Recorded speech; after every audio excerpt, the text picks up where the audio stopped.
Welcome to our channel. Today we how to reset your returns process on WooCommerce, beginner guide step by step clearly. To reset your returns process on WooCommerce, start by logging into your WordPress dashboard.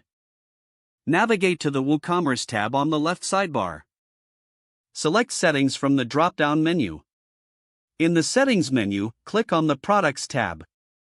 Scroll down to find the Inventory settings. Here, ensure that Manage Stock is enabled. Once stock management is active, proceed to the Accounts and Privacy tab. Make sure the option for allowing returns is checked. Next, you'll need to access the Shipping tab. Verify your shipping settings to ensure they align with your return policy. Now, head to the Advanced tab in the WooCommerce settings.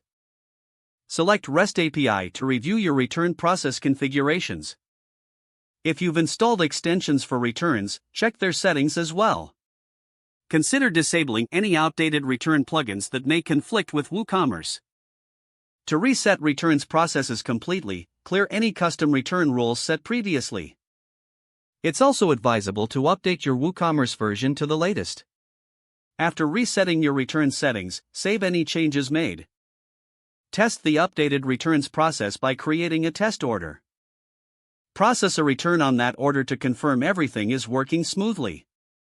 Ensure that customers can easily initiate returns through their account. Lastly, review your store's return policy to keep it clear and accessible.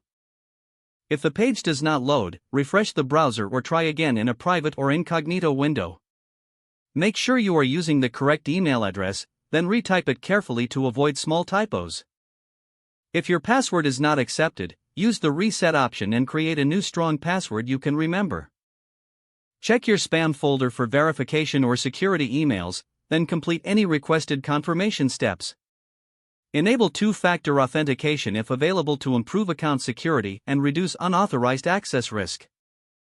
After signing in, review your profile details so your contact information and settings are accurate and current. If you see an error message, note it down and try again after restarting your device and internet connection. Don't forget to like this video and subscribe to our channel for more step-by-step tech guides.